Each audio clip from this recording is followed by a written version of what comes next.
ఆదివారం రామన్నా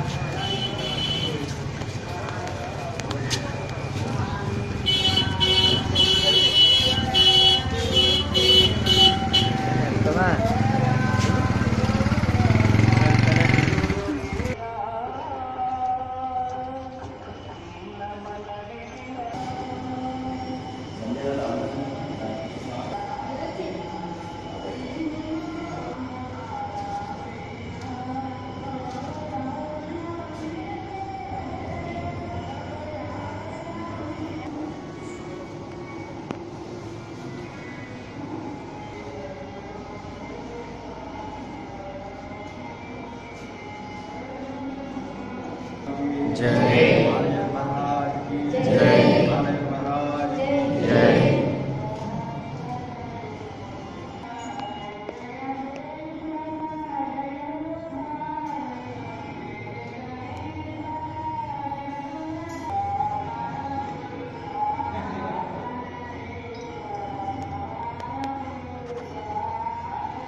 తాటిపళ్ళు గురించి అని వచ్చి మన వాళ్ళందరూ ఫ్రెండ్స్ అందరితో మా అన్నయ్య అక్కడ వీళ్ళందరూ కూడా ఉండి ఇక్కడికి వచ్చి ప్రతిసారి అలా వస్తుంటారు అనమాట. వచ్చి ఆ తాటిపండు తీసుకుని అక్కడ చెట్టు కాడ తాటిపండు తీసుకుని ఇక్కడేమో తింటా ఉండేసరికి అప్పుడు శివలింగం, అందులో శివలింగం కనిపించింది. లింగం అంటే శంకరుడు కనపడ్డాడు. శంకరుడు ఎప్పుడైతే కనపడ్డాడో అప్పుడు నమస్కారం చేసుకునేసరికి అంతే అలాగే కనపడడం, అలా కూర్చోవడం అంతే, అలా కూర్చునిపోయారు. వాళ్ళలో తీసుకెళ్ళిపోదాం కదని ప్రయత్నం చేశారు. ఇంటికి 2-3 సార్లు చెయ్యో 10 మంది చెయ్యో 10 మంది పట్టుకుని లోనకి తీసుకెళ్దాం అనుకునేసరికి ఆ లోనకి ఇంక గడప దాటలేదు. మళ్ళీ అరి మీద కూర్చోబెడదాం అనుకున్నారు. అరి మీద కూర్చోబెడదాం అనుకునేసరికి అరి మీద కూర్చోబెట్టి మన వాళ్ళు అలా ఉండేసరికి ఏ టైంలో వెళ్ళిపోయారో మళ్ళీ ఇక్కడికి వచ్చేవారు. అలా మళ్ళీ 2వ సారి మళ్ళీ తీసుకెళ్ళి అరి మీద కూర్చోబెట్టాక 3వ సారి అక్కడికి ఇంక రావడానికి ఇంక జనానికి భయంకరమైన శబ్దాలు వచ్చేసి అయ్యి బాబా ఇక్కడికి వెళ్ళకూడదు మనం.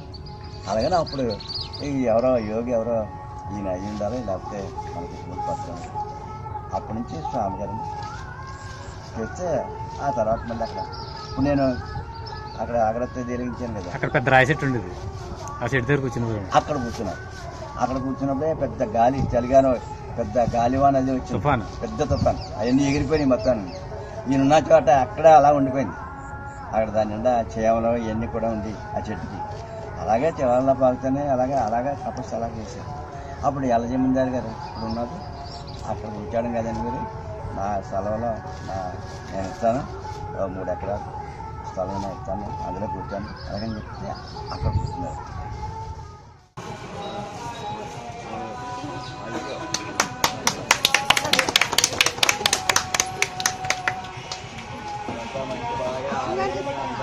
బాబు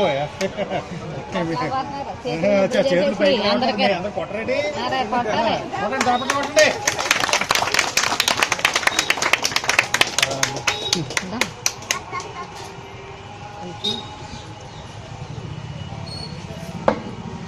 తీసుకో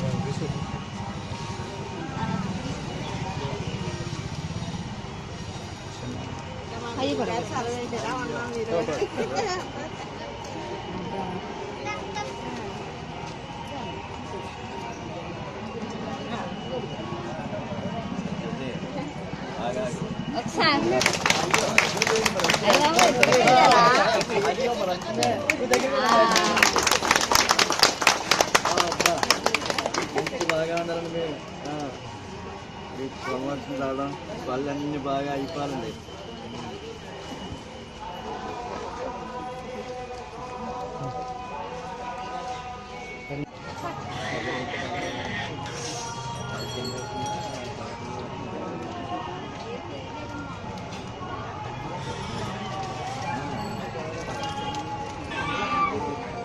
నిమిషం పక్క నిమిషం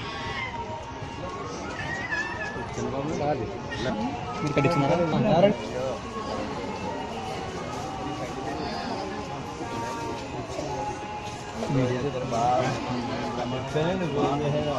బాగా ఉండాలండి.